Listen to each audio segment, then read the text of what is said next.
Hello， 大家好。咁我哋第一站咧嚟到廣州園林酒家嘅。咁呢間酒家咧係廣州著名嘅老字號園林酒家之一啦。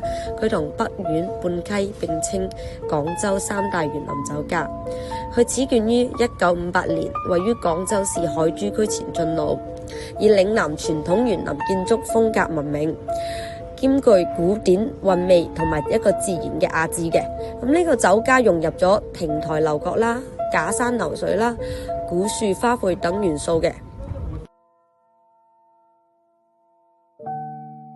可謂係營造出一步一景嘅用餐氛圍啊！好，咁下一站呢，我哋就嚟到廣州沙面呢個地方啦。咁沙面呢係廣州市一個著名嘅景點啦，佢位於珠江邊上，佢擁有呢好多豐富嘅歷史啦同埋文化嘅背景。咁沙面呢原本係英國同埋法國嘅租界區，咁因此呢嗰度嘅建築風格呢都係融合咗西方同埋中國嘅元素嘅。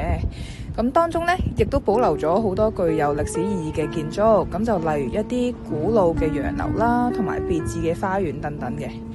咁沙面呢個地方嘅環境呢十分之優美喎，佢街道兩旁呢都有好多嘅咖啡店同埋一啲小嘅商鋪啦，係一個放鬆同埋散步嘅好地方。咁呢度呢主要嘅景點呢就係包括咗一啲各式各樣嘅建築歷史啦、博物館啦，同埋一啲藝術嘅空間。咁我哋下一站呢就嚟到廣州嘅永慶坊啦。永慶坊呢係位於廣州市荔灣區恩寧路嘅，都係廣州著名嘅歷史文化街區之一。呢度呢曾經係粵曲名伶嘅聚居地，都係廣州傳統文化嘅發源地。漫步喺永慶坊嘅小巷入邊，彷彿可以聽到歷史嘅回聲啦，可以感受到一個嶺南文化嘅獨特嘅魅力。一行入到永慶坊啦，首先呢，映入眼簾嘅係啲古色古香嘅騎樓建築，呢啲建築保留住一啲嶺南傳統建築嘅精髓，融合咗中西元素嘅融合，展現咗一啲獨特建築嘅風格啦。咁同埋呢，沿着呢個青石板嘅路前走，咁我哋可以見到好多啲精雕嘅木雕啦、磚雕啦、石雕啦，其實都令我哋不禁咁感嘆呢古人嘅匠心獨運。咁另外啦，永慶坊啦都係一個粵曲文化嘅傳承地，喺呢度呢，我哋可以參觀到好多啲粵曲嘅藝術博物館啦，或者係一啲發展嘅歷程同埋名伶嘅傳奇故事嘅。咁喺最後啦，咁永慶坊嘅美食都係大亮點啦。我哋嚟到一間百花傳統嘅甜品店啦，係啦，咁嚟到呢度呢，我哋就品嘗咗一啲甜品嘅，可以帶大家望下嘅。咁我哋同幾個同學一齊啦，咁嚟到呢個甜品店，我哋嗌咗各式各樣唔同嘅甜品去品嘗，可謂係真係好好味啊！你睇下，望到已經流口水啦。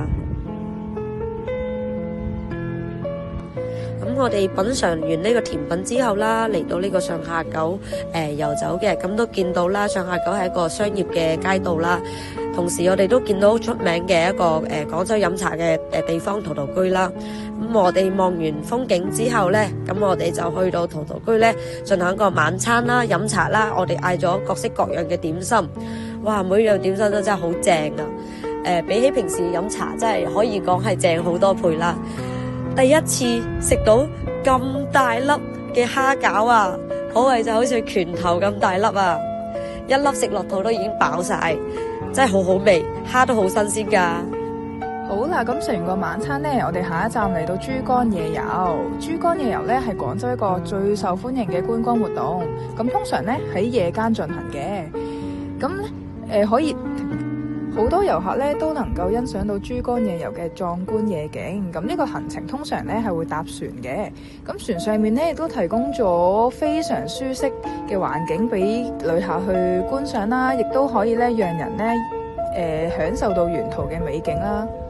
咁喺夜遊嘅過程中啦，咁遊客呢可以沿途欣賞到好多唔同特別嘅景點啦。咁其中一個呢，廣州塔，即係小蠻腰之稱嘅廣州最著名嘅地標之一。咁晚上時分呢，廣州塔嘅塔身呢係會有五光十色嘅燈光呈現俾遊客去欣賞嘅，場面十分之美麗。